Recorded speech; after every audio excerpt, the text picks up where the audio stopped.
Hello बच्चों, welcome to my channel NK academy classes. NK academy classes में आपका स्वागत है। आज देखिए, जैक बोर्ड का इकोनॉमिक्स का एग्ज़ाम हुआ है। इसमें 30 ऑब्जेक्टिव पूछे गए हैं। कितने ऑब्जेक्टिव पूछे गए हैं? 30। इसमें आप लोग का कितना सही हुआ, चलिए उत्तर मिला लीजिए जल्दी से। तो बिना देर किए चलिए 1 नंबर के प्रश्न पर हम लोग चलते हैं। देखिए, जो 1 नंबर का प्रश्न है ये आपका क्या दिया हुआ है, किसने कहा कि अर्थशास्त्र धन का विज्ञान है? तो मार्शल, रॉबिन्स, एडम स्मिथ या फिर आपका J.K. मेहता ने। तो इसका सही जो उत्तर होगा वो option number C, Adam Smith ने कहा था कि अर्थशास्त्र जो है धन का विज्ञान है। तो अब चलिए 2 नंबर के प्रश्न पे चलते हैं हम लोग। 2 नंबर का प्रश्न क्या है आपका, व्यवशिष्ट अर्थशास्त्र में सम्मिलित होता है। तो आपका व्यवशिष्ट अर्थशास्त्र जो होता है उसमें देखिए आपका ना सभी सम्मिलित होता है। इसमें व्यक्तिगत इकाई भी सम्मिलित होता है, छोटी छोटी इकाई भी सम्मिलित होता है और व्यक्तिगत मूल्य निर्धारण भी होता है। तो इसका सही जवाब क्या होगा? ऑप्शन नंबर डी, इनमें से सभी। अब चलिए 3 नंबर के प्रश्न पे हम लोग चलते हैं। 3 नंबर का प्रश्न क्या है आपका, अर्थव्यवस्था की केंद्रीय समस्या कौन सी है? तो देखिए, अर्थव्यवस्था की जो केंद्रीय समस्या है ना, वो आपका साधनों का आवंटन भी है या फिर साधनों का कुशलतम उपयोग भी है और आर्थिक विकास भी है। तो जिन्होंने भी आपका डी टिक लगाया, इनमें से सभी उनका सही उत्तर होगा। तो चलिए अब 4 नंबर के प्रश्न पे हम लोग चलते हैं। और इस चैनल से अगर आप पहली बार जुड़े हैं तो इस चैनल को सब्सक्राइब कर लीजिए।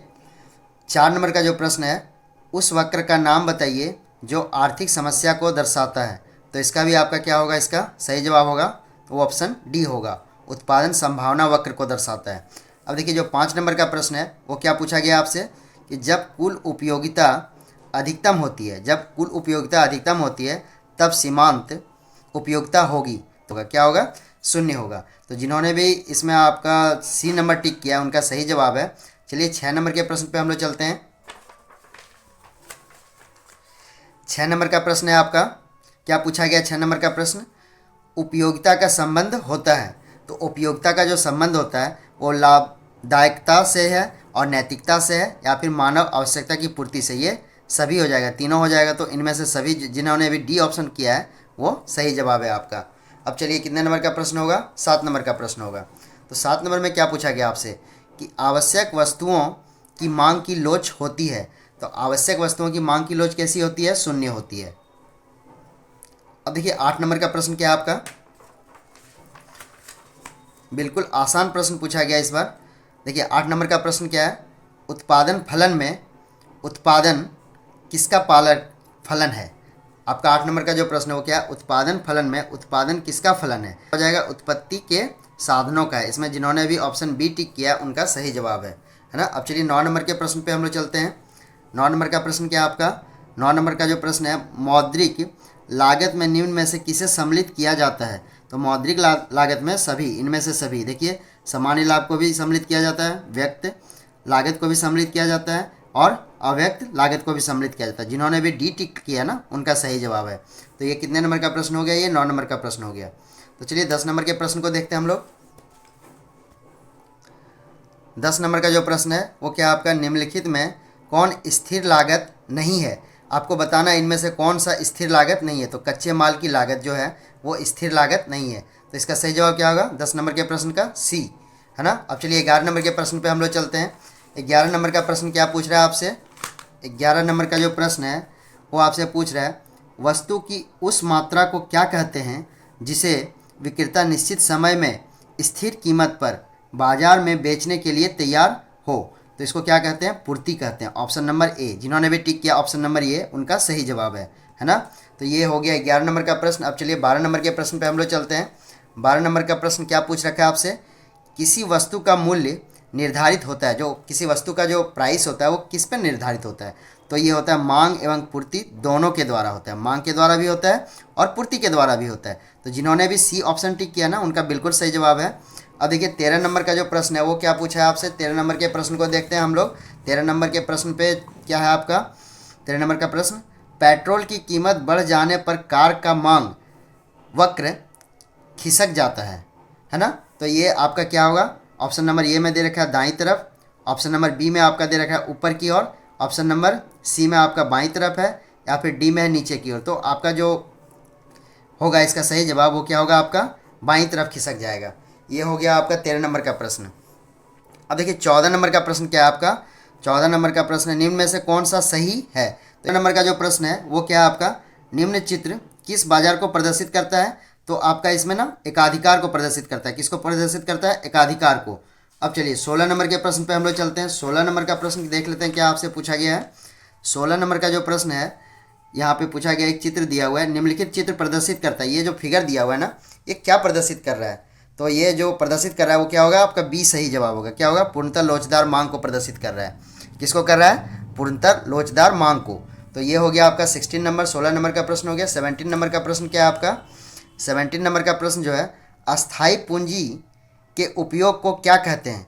तो अस्थाई पूंजी के उपयोग को क्या कहते हैं, मूल्य ह्रास कहते हैं। मूल्य ह्रास कहते हैं। क्या कहते हैं, मूल्य ह्रास। ये हो गया आपका 17 नंबर का प्रश्न। अब चलिए 18 नंबर का 18 नंबर के प्रश्न को देखते हैं हम लोग। 18 नंबर का क्या प्रश्न है, किसने कहा कि समशिष्ट अर्थशास्त्र सारी अर्थव्यवस्था के कार्यक्रम है ना से संबंधित है। तो आपका क्या हो जाएगा इसमें, ऑप्शन नंबर ए हो जाएगा, है ना, सैपिरो। क्या हो, किसने कहा था आपका, ये सैपिरो ने कहा था। तो जिन्होंने भी ऑप्शन नंबर ये टिक किया है उनका सही जवाब है।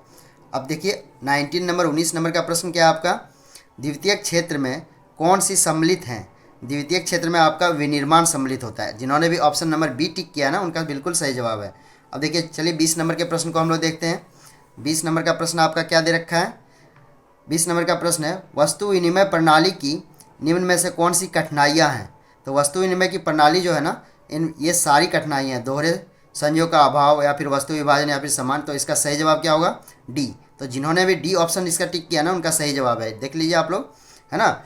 और आपका ये हो गया 20 नंबर का प्रश्न। अब चलिए 21 नंबर के प्रश्न को देखते हैं हम लोग। 21 नंबर का प्रश्न क्या देखा है आपका, मौद्रिक नीति का संबंध है। मौद्रिक नीति का संबंध जो है वो खुले बाजार की क्रियाओं से होती है। मौद्रिक नीति का संबंध खुले बाजार की क्रियाओं से होती है। अब देखिए 21 नंबर का प्रश्न। 22 नंबर का प्रश्न पे देखिए 22 नंबर का जो प्रश्न है वो है, कैन्स का गुणक किसके बीच संबंध स्थापित करता है। जो कैन्स का गुणक है वो निवेश और आय के बीच संबंध स्थापित करता है। तो जिन्होंने भी ए ऑप्शन को टिक किया ना उनका बिल्कुल सही जवाब है। बिल्कुल आसान प्रश्न पूछा गया है। अब देखिए 23 नंबर के प्रश्न को हम लोग देखते हैं। 23 नंबर का प्रश्न क्या है आपका, समस्त मांग का प्रमुख घटक है। जो समस्त मांग होता है, डिमांड जो होता है, उसका प्रमुख घटक क्या होता है। तो देखिए व्यक्तिगत उपभोग भी होता है या फिर सार्वजनिक उपभोग भी होता है या फिर क्या होता है आपका विनियोग भी। तो इनमें से सभी, इसका सही जवाब क्या होगा, इनमें से सभी। जिन बच्चों ने भी इसका सही जवाब डी लगाया ना उनका बिल्कुल सही जवाब है। अब देखिए 23 नंबर का हो गया। अब देखिए 24 नंबर का प्रश्न क्या है आपका। 24 नंबर का है, गुणक को किस सूत्र द्वारा व्यक्त किया जाता है। तो गुणक को ना k = delta y by delta I के द्वारा सूचित किया था। जिन्होंने भी टिक किया आपका बी उनका सही जवाब है। अब देखिए 25 नंबर का जो प्रश्न पूछा गया वो क्या है आपका, 25 नंबर का प्रश्न है आपका, 25 नंबर का देख लीजिए, MCP = 0.5 और प्रारंभिक विनियोग 100 करोड़ रुपये हैं। तो अर्थव्यवस्था में, है ना, कुल आय में वृद्धि होगी। तो इसका क्या हो जाएगा उत्तर, 200 करोड़। अर्थव्यवस्था में कुल कितना आय वृद्धि होगा, 200 करोड़ का। तो जिन्होंने भी सी ऑप्शन लगा रखा है उनका बिल्कुल सही जवाब है। अब देखिए 26 नंबर का जो प्रश्न है वो क्या है आपका, 26 नंबर का प्रश्न है, न्यून मांग को ठीक करने के निम्न में से कौन से उपाय हैं। तो आपका राजकोषीय उपाय भी है और मौद्रिक उपाय भी। तो जिन्होंने भी सी नंबर टिक किया ना, ए और बी दोनों, तो इनका सही जवाब है बिल्कुल। अब देखिए 27 नंबर के प्रश्न को देख लेते हैं हम लोग। 27 नंबर का जो प्रश्न है वो क्या पूछ रखा है आपसे, विकासशील अर्थव्यवस्था के लिए कौन सा बजट सबसे उपयुक्त होता है। तो विकासशील अर्थव्यवस्था जो होता है वो घाटे का बजट सबसे उपयुक्त होता है ना। अब देखिए 28 नंबर का प्रश्न क्या है आपका। 28 नंबर का जो प्रश्न पूछ रखा है आपसे वो है आपका, ऐसे व्यय जो सरकार के लिए किसी परिसंपत्ति का सृजन नहीं करते हैं कहलाते हैं। वो क्या कहलाते हैं, राजस्व व्यय कहलाते हैं। क्या कहलाते हैं, राजस्व व्यय। तो जिन्होंने भी ए टिक किया ना उनका बिल्कुल सही जवाब है। अब देखिए 29 नंबर का जो प्रश्न है ना वो क्या पूछ रखा है, बजट में हो सकता है। तो बजट में राजस्व घाटा भी हो सकता है, मौद्रिक घाटा भी हो सकता है और प्राथमिक घाटा भी। तो जिन्होंने भी इनमें से सभी टिक किया उनका बिल्कुल सही जवाब है, ऑप्शन नंबर डी। और देखिए जो लास्ट प्रश्न है ना 30 नंबर का, उसको भी देख लेते हैं हम लोग। तो क्या है आपका, व्यापार संतुलन = क्या होता है। तो व्यापार संतुलन = क्या होता है आपका, दृश्य मदों का निर्यात और क्या होता है, दृश्य मदों का आयात। तो देखिए हम लोगों ने 30 प्रश्न का उत्तर तो कर लिया। अब आप लोग जल्दी से कमेंट करके बताइए कि आप लोग का कितना आ रहा है ना। और मिलते हैं नेक्स्ट वीडियो में, तब तक के लिए धन्यवाद।